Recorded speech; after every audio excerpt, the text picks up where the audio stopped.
every founder should build what they want to build and not build a wedge. Our team unlocked how to help revenue. And that's what I think no one building in this space was able to do.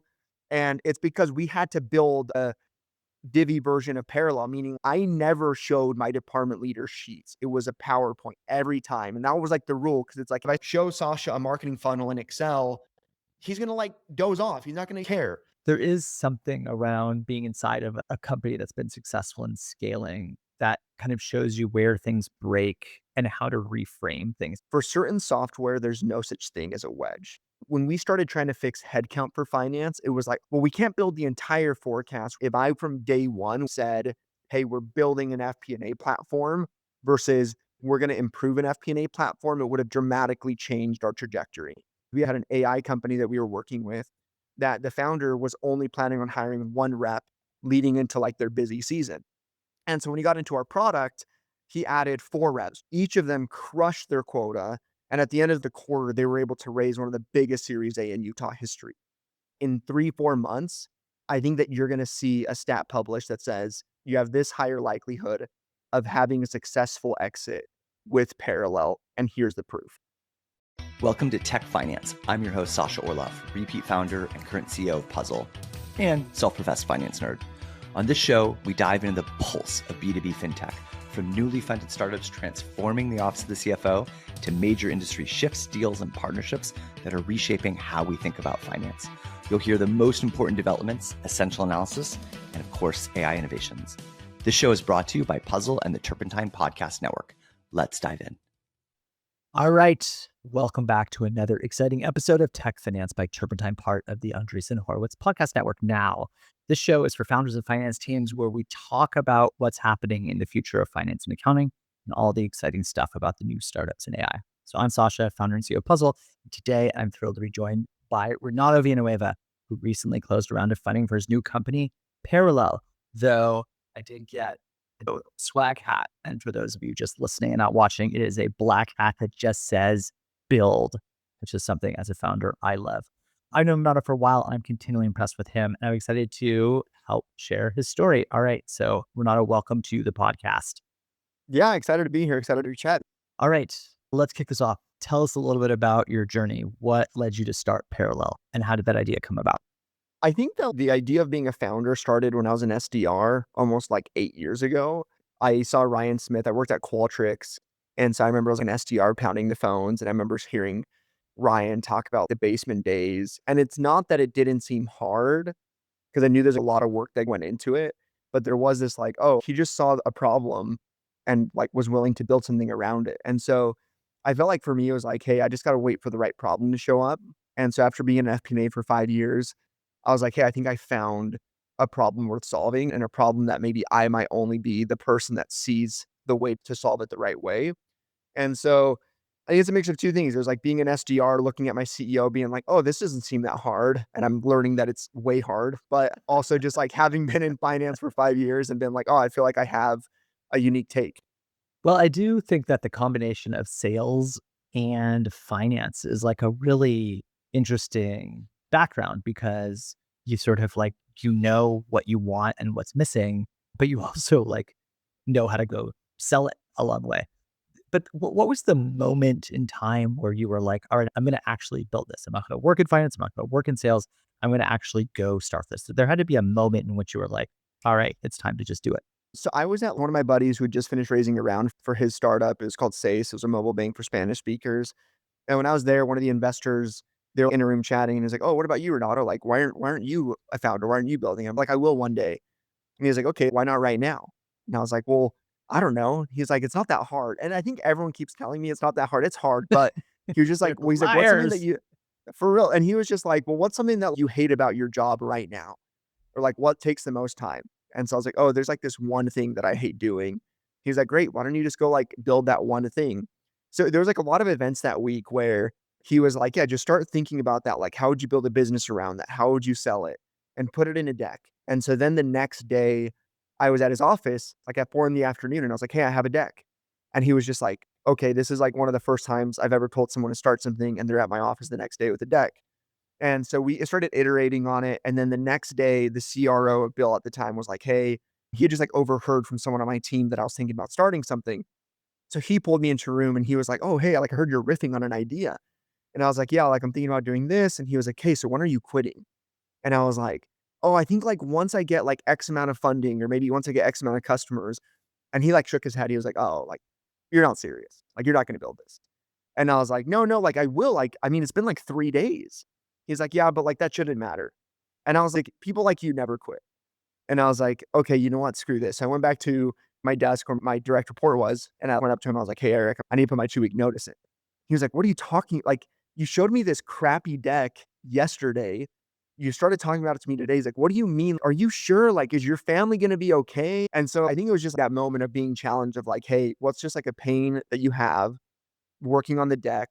And ultimately that, Sterling challenging me, being like, oh, like, you're never going to do it. And being like, okay, I don't know if there is a right moment. I just like got to like, cut the ties and start doing it. And so, yeah, like 2 weeks later was like my last day. And I think I tweeted about this the other day where I'm like, I don't feel like I felt any more weird than the first day I was driving to my co-working space. Cause I'm like, I have no idea what to do. Like I knew step one was building a deck. What do I do when it's like my full-time job? Everything and more along the way. What was that? You said that there was this key insight, this like key wedge in, and you were like, build a product. What was that key insight? And it was getting everyone on the same page in terms of what was approved. And so, like, one of the jobs that I hated that I had was feeling like I was a glorified resource tracker, where I'd sit with the head of product or the head of engineering or the head of marketing, and we'd be like, okay, this is how many heads you have. And then, 2 weeks later, I'd find that they changed the title from CSM to like solutions engineer. And I didn't change that in the model. And so then I'd get in trouble because there was 10K missing from the model. And so it was annoying that like there was where we forecasted and then there was where we planned with our leaders and they were in like totally different places. And so that's where I was like, man, like I wish like what is the world where we just all work out of the same place? And so specifically to headcount, that's where I was like, hey, I wonder if there's a way to at least automate this like small part of the forecast. So I'd say it was like that was it. It was like, how come we're all talking about our resources in one sheet? And then like my job is to keep this other sheet updated. It just seemed like it was such an inefficient, just a waste of my time. So good opportunities for software. All right. So we take that moment. What's the journey between, all right, I'm in my car on day one driving to my co-working space to you just announced a raise of $2.4 million by Knight Capital and K5 Tokyo Black with obviously participation from others. What was the time and inflection point where you were like, all right, I think it's time to raise some money? So we started back in May of 2023, and we raised a $1.8 million pre-seed 2 years ago. So this is our second raise. So roughly it's been like 2.5 years between when I quit. Initially, right out of the gates, like every founder I feel like has like their own cheat code or like something that did make a part of the journey easy. Having been with Divvy from when they were like at 200K in ARR to 400 million, I knew there's at least a few investors I could call and was like, hey, I left like, I'm smart, you should give me some money. And I kind of did a version of that where like the first day I quit, by that afternoon, we had 300K wired of our pre-seed. And so then that like helped like secure our entire pre-seed raise because it was like, okay, like Renato has an insight and he already has a decent amount of money. So like, let's give him the rest. From the pre-seed to now, it was all about showing like, hey, can we actually start developing a product? Can we show that people use the product? And can we show that there's like an opportunity for this to grow into something big? And so between that moment of quitting and the actual seed raise, we are building a very complicated piece of software. And so it was showing that we could actually do that by showing that people are using it. So what helped in the raise was having a product that we could show investors, showing them that customers are using it and that people are paying for it. So pretty good baselines. I'm creating value and people are willing to pay for that. Given this was your first time as a founder, what was the biggest challenge so far or the biggest surprise in the fundraising process?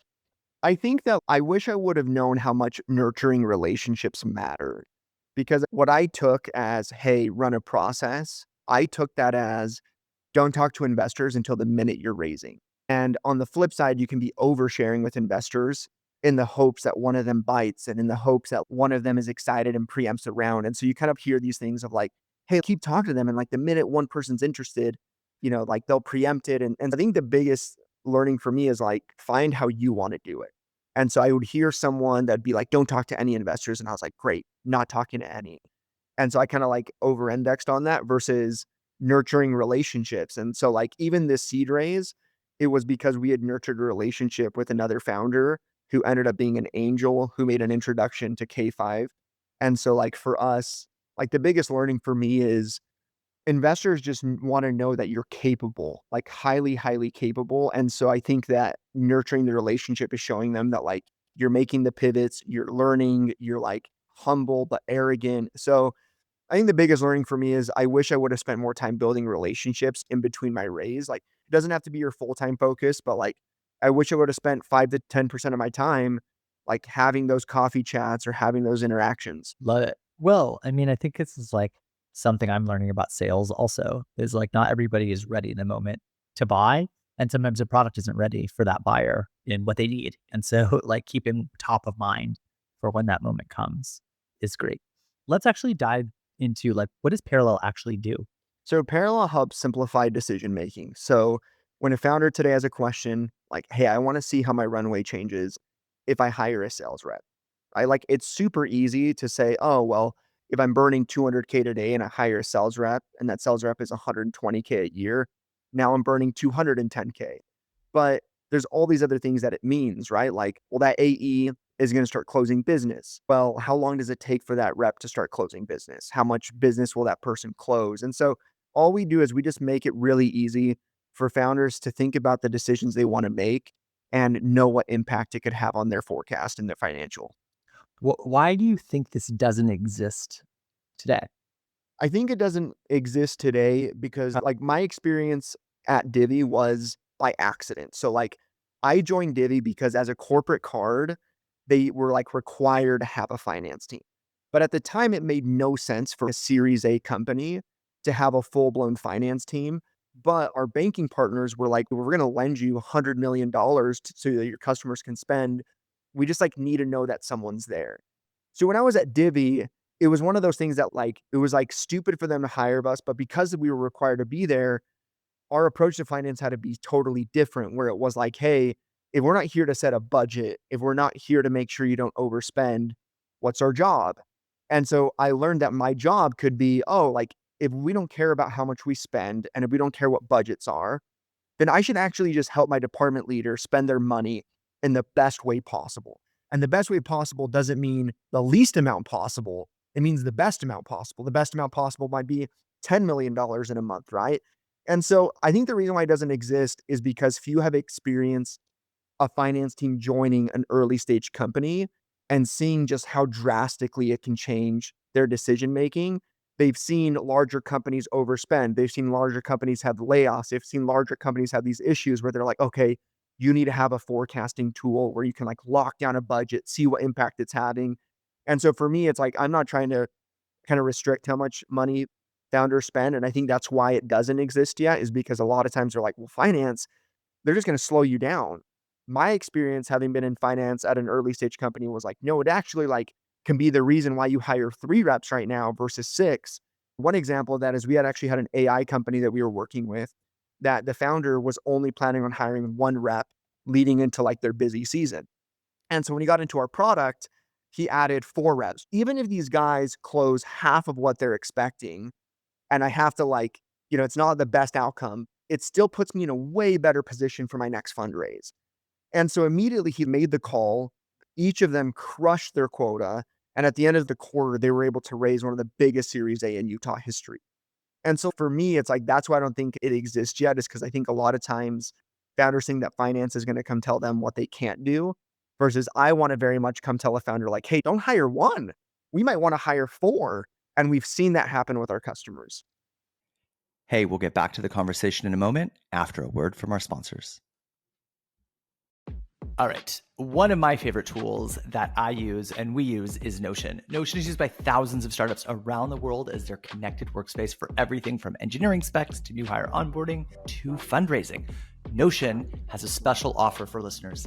6 months of free Notion with unlimited AI, value of over $6,000. So you can access the limitless power of AI right inside of Notion to build and scale your company and team with one tool.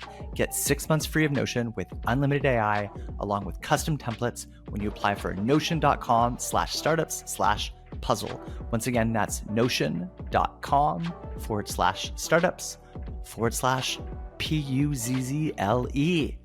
Go for it. There's a shift happening today in accounting. Startups aren't just building products faster, they're rethinking how they run their business too. Accounting shouldn't be stuck in the past. Puzzle is leading a new movement with an AI-first ledger, built for speed, automation, and real-time decision-making. No more waiting for month end, no more manual reconciliations, just financials that keep up with you. The future of accounting isn't spreadsheets, it's AI-driven, intuitive, and built for the next generation of companies. Join the movement today at puzzle.io and take control of your future. Where's your target sweet spot? Like, where is Parallel really good for what stage of a company? It's really for founders that are starting to have signs of product market fit, where they're closing customers and enough is happening that they're thinking about increasing what they're spending. So, they've had 2 months of adding revenue and now they're just like, "Should we hire an SDR or should we spend money on marketing?" So it really just comes down to like, if you're 2 founders and you're sitting on $4 million, you have plenty of runway, nothing's changing. But if you're those 2 founders and all of a sudden you have 2 months where you've added these large contracts and you're like, "Maybe we should hire an enterprise rep." That's exactly when they need us. If we think somewhat specifically, how does this stuff start to like really mess up? If we start to think about like, all right, people, there's always this naivety and ambition and optimism in founders' lives, right? If I'm just like, you're speaking to me as a founder, and I was like, I don't know, I could figure it out. How hard could it be, right? Like, we'll hire 1 or 2 or 3. What are the common mistakes in that example that people make where Parallel really helps them sort of make a better decision? Yeah, so I think, like, for one, we've seen customers that didn't realize that half of the revenue that they had sold wasn't being collected. And I know that that sounds crazy that they're just like, "How is that possible that they didn't know?" But it's like, I mean, I can tell I worked on 15 things today. I did book a new customer this morning. Like, I just haven't logged into Stripe to make sure that, like, the payment went through. And so you kind of, like, keep, like, going back to, it's like the founders are just like, "I'm just so excited about the revenue. I needed more revenue."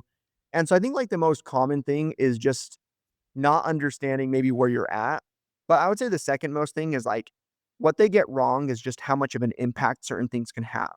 So for example, we had a customer that was billing all their customers monthly, and they wanted to run a scenario where they're like, okay, our billing is such that like if we charge too much up front, like let's say a company will like theoretically use X amount of credits in a given month, their annual contract would be like, it's too much for them to commit to pay up front. But if they were to bill quarterly, maybe a founder would be more comfortable saying yes to that. And so they're able to go in there and be like, okay, if I start billing quarterly instead of monthly, I like, without doing a single thing, I just added 11 months of runway.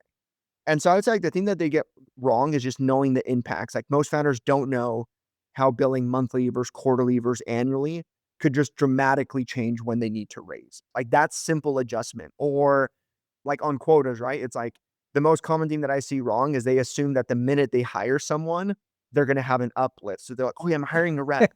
He'll he'll close 100K this month." And it's like, no, he'll start closing that in 6 months. And so it's almost just like that optimism of just like, oh, I'm going to assume everyone starts doing this on day one. And so it's just like assumptions that they don't know how much of an impact it can have. Yeah. As we start progressing, and I would say sort of AI helps enable software development to become faster and sort of take up back to your comment before about stuff that just felt like a waste of your time, like it wasn't the highest value item. How do you see the mix of sort of software and services coming together for your business? I think that for us, like, good FP&A is, like, understanding what matters to who and when, and making an ultimate really good judgment call. And so I think the way that I see it converging is today, a lot of finance's job is finding out what changed between this forecast and the last forecast, what GL accounts did I overspend? And so I view AI automating all of that and actually coming to finance saying, "Hey, we know that these differences happened. Here's why. Here's 2 courses that we could take." And then it's finance's job to look at those and say, oh, I actually think it makes more sense to go here and here's why. And so I think the future of finance will be them getting recommended scenarios from Parallel where each scenario that Parallel presents has an equal probability of happening. But then it's like finance's job to ultimately make a judgment call to say maybe there's a 90% probability X will happen or Y will happen. But either my gut's telling me or based on information that AI may not have available right now, here's why we should go with option Y instead of X. As you're talking, the two things that come up is this tension in most things accounting, finance, which is a balance between flexibility and being opinionated. The reason why people love Excel is because it's perfectly flexible, but it can't really do shit on its own. And the other reason of where software can come in is you can build sometimes these guardrails like, oh, I'm just going to add a bunch of these people and you forget to add a rank or you make different scenarios, but like these sort of like opinion things. How, in the world of your view of software development, how do you balance these things between flexibility and opinionated? Yeah, I think that our users would probably say that we're too opinionated and they have yet to prove us wrong. And I know that can sound like super arrogant, but like, for example, one of the decisions we made with commissions was there's so many ways to calculate commissions, accelerators, and like there's a difference between forecasting what the expense will be and what it ended up being. And those are like one is on accounting, one is on finance. But for finance users, they're like, well, I want to forecast commissions this way. And we have the opinion that we're like, you should just assume everyone gets paid OTE. And at the end of the day, some will beat their accelerators, some will miss. But having any sort of formulas or rows or anything associated with forecasting commissions in a different way is just a waste of time. So I would say like good software is there to get you, like we just believe in like the Pareto principle. And that's like what I learned at a really fast moving FP&A org is like so much was happening that I didn't have time to overcomplicate things. So like when we were bought by Bill.com and they're looking at our forecast for the first time, they're kind of in disbelief with how simple it is. And they're like, this is like accurate. And we're like, yeah, it's accurate. So I would say like that's influenced a lot of how we think about our opinions here. We're just like, yeah, we know that there's like a million different ways to forecast commissions. We're just going to say everyone gets paid OTE. And if there's a month where it's a little bit high, it'll correct with the months that are it's very low.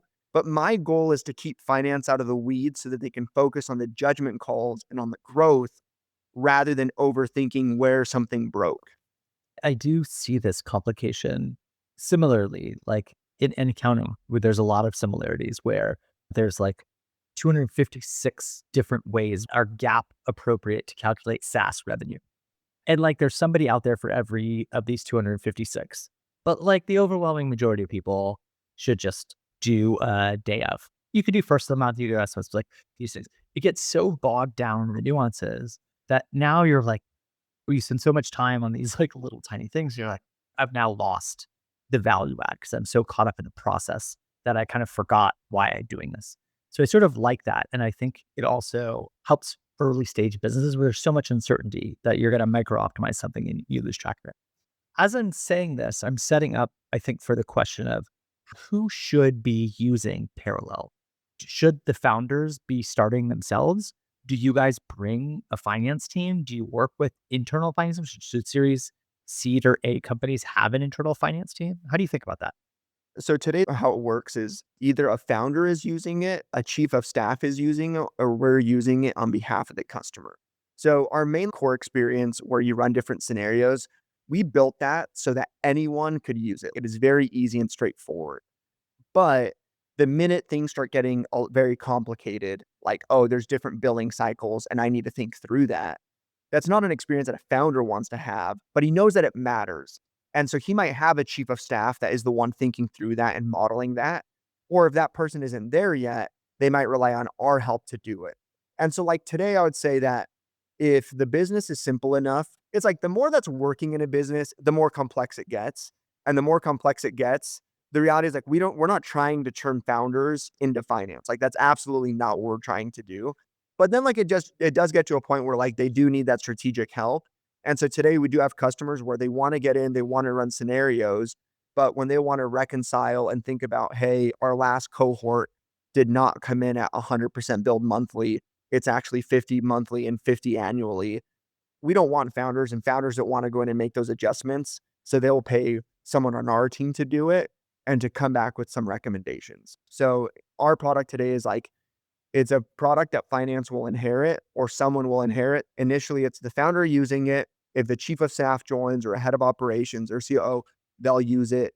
And then either our team will use it, but eventually the CFO at the company will inherit it and keep using it on behalf of the founder. I think traditionally, a lot of finance people still very much rely and like to use Excel. What's the main sort of selling point or reason that people should use Parallel instead of Excel? Or do Parallel and Excel kind of sync together? Is it like a 1 + 1 = 3 type situation? Is it an either or? How should people think about that?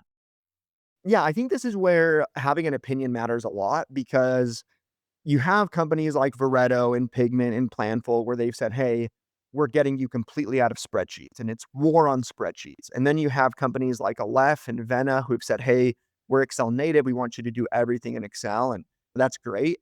We've definitely taken like well, what if you want to do both? There's definitely some things that just make way more sense to model in Excel. And so our product has a way to connect so that if there is like a part of the forecast, something complicated like stock-based compensation. It is like a monster to build an experience, and like there doesn't need to be an experience. We need a number there. And so for that, we have a way for you to connect your Excel model to pull that number because the way that we view it is we only productize things in parallel that we know the department leader wants to look at, the head of marketing wants to look like someone wants to look at because there needs to be an experience versus a number.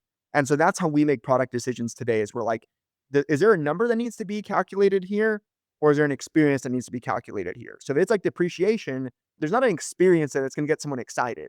So let's just keep that in Excel and let's find a way to pull that in. Oh, headcount.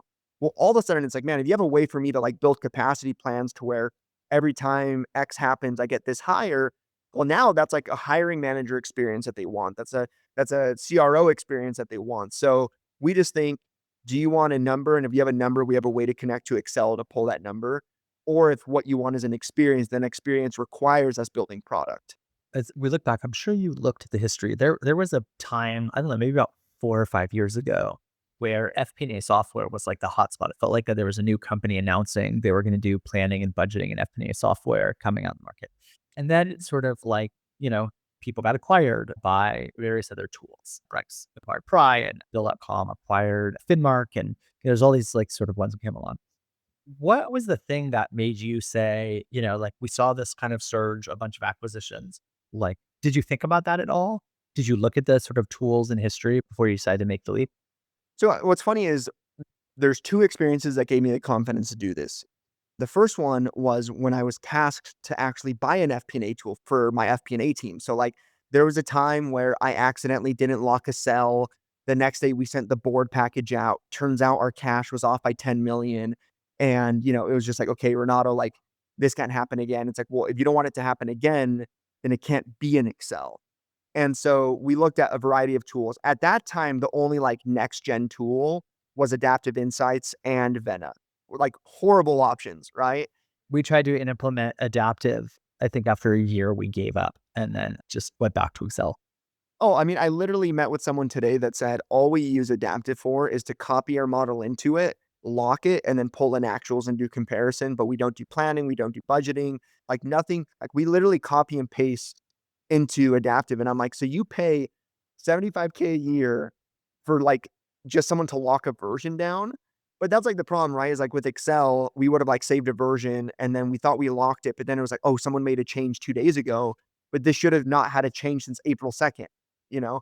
So yeah, it's like buying a tool. I was like, okay, everyone that's in this space is not doing it well. Fast forward, I was at Bill.com and to expand the office of the CFO, we thought, hey, should planning be something we tackle today?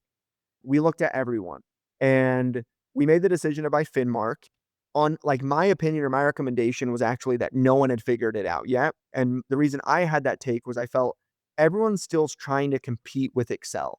And I'm just like a big believer that different will always beat better. And so I can make certain Excel functionality easier, but it's just better. It's not different. Versus I was like, okay, if I can actually completely rethink how people interact with headcount, with billing cycles, with quotas, all of a sudden I have like an unlock that no one else has. I feel like the buying one for my team, evaluating them from an M&A perspective, I was like, okay, when I try to buy something, everyone sucked. When I try to acquire someone, everyone sucked. And that was like really added fuel to the fire where I'm just, no one's figured this out. But I felt like it's because no one that's built an FP&A had been a part of a successful FP&A team. And I mean that with all due respect. Like, I think everyone's great, but our team, I felt like unlocked how to help revenue. And that's what I think no one building in this space was able to do. And it's because we had to build a Divvy version of parallel, meaning like I never showed my department leader sheets. It was a PowerPoint every time. And that was like the rule because it's like, hey, if I show Sasha a marketing funnel in Excel, he's not going to care. So what? I'd have a All the time, slide every that single had time. no, exactly. And so we had to build a slide that was like, hey, Sasha, right now, top of funnel conversions like this, and this is how it goes down. But here's slide 2, where if we make this improvement, here's how much ARR change. So like, I felt like I built how parallel would work for 5 years when I was at Divvy. Yeah, there is something around being inside of a company that's been successful in scaling that kind of shows you where things break and how to reframe things. You have to because you don't have any other choice versus people that have been in a steady state or like a family owned or private company that doesn't really change, right? The value and the acuteness of that pain is not really high. I'd love to shift a little bit over towards some reflections, both in your customers, in your product, and in your experience as a founder. And so let's start with just the company. What was the biggest surprise in your product hypothesis or your go-to-market hypothesis from like the day that you're driving to that shared office space the first time, saying, this is definitely the thing to like today? I think what I've learned is every founder should build what they want to build and not build a wedge. And like, I know that doesn't make sense. Let me try to explain real quick. I feel like we're all told to build a wedge. And for certain software, there's no such thing as a wedge. There's just a different, maybe starting point. But like for me, when we started trying to fix headcount for finance, it was like, oh, like, well, we can't build the entire forecast. We need to start with a part of the forecast. And it's almost like how we talk about our team today, where we're just like, hey, a lot of times we'll look at an MVP as like, let's say an MVP in the early days, it was like, let's build one out of the 11 pieces. Now I've learned, oh, we need all 11 pieces for this MVP to function, but what that piece has is going to be dramatically less. And I think that like the biggest thing that I've learned is there were so many times where I knew what was required would take 11 things and we just try to build one of the 11 to see if people were interested, but that wasn't actually the MVP. The MVP is solving it, but you might have to like hack together the ability to solve it all. There was something we were getting ready to ship, and it was like, okay, are we sure that like this is actually solving the pain? Or is it just a step towards solving the pain? Because we need to commit to solving the pain as quick as we can versus getting at one piece. And so I think like for me in the early days, I followed too much of the startup advice that was like, do a wedge. And so I was like, people would ask me like, well, why are you starting with headcount? Why don't you just do all of it? And I was like, well, no, you have to like start with a piece. That's what everyone told me. Like start with like a small thing and then you can grow from that. I just wish I would have looked back. And if I from day one would have said, hey, we're building an FP&A platform versus we're going to improve an FP&A platform, it would have dramatically changed our trajectory. Now, if we take the next piece of that, which is sort of the business hypothesis, is that one of your biggest lessons learned, just you as a founder? Or what is the biggest surprise as a first-time founder and CEO about building the company? I think also like one of the biggest learnings or changes to it is, and this is just a mistake I make personally, which is I assume everyone has had the same experience as I have had.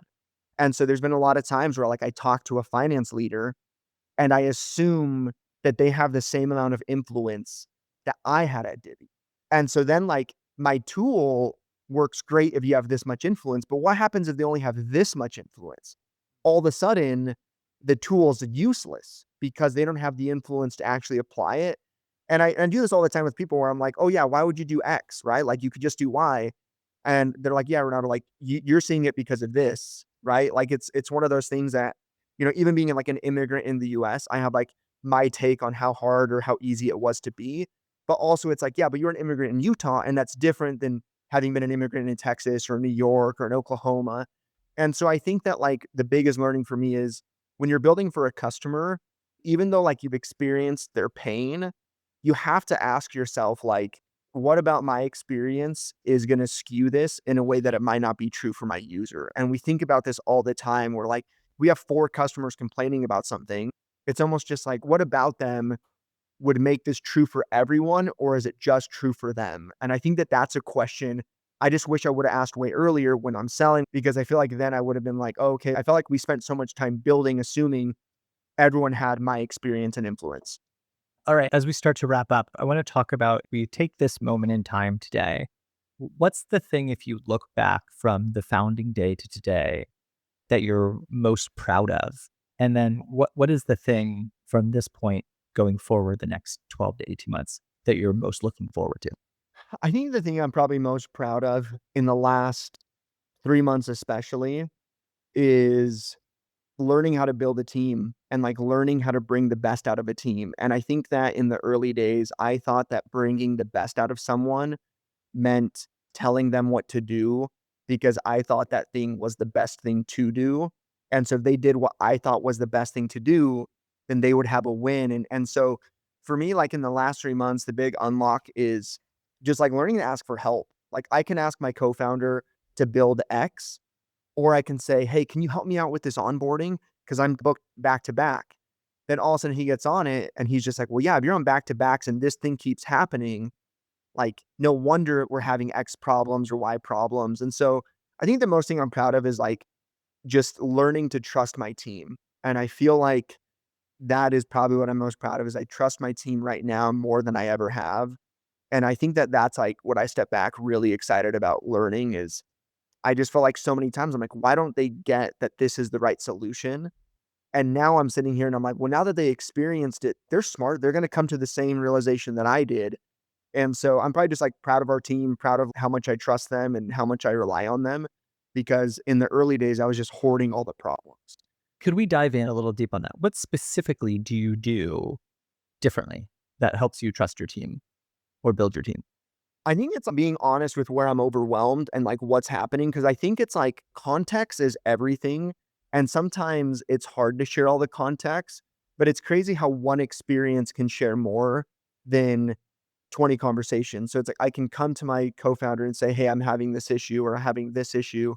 Or I can be like, "I need help with X," and then they go and tackle it. And in it, they experience it for themselves. So like a good example is like during implementation, we had this one part of the forecast that was always hard to build. And it was like, super repetitive. And one day I was like, I'm back to backs.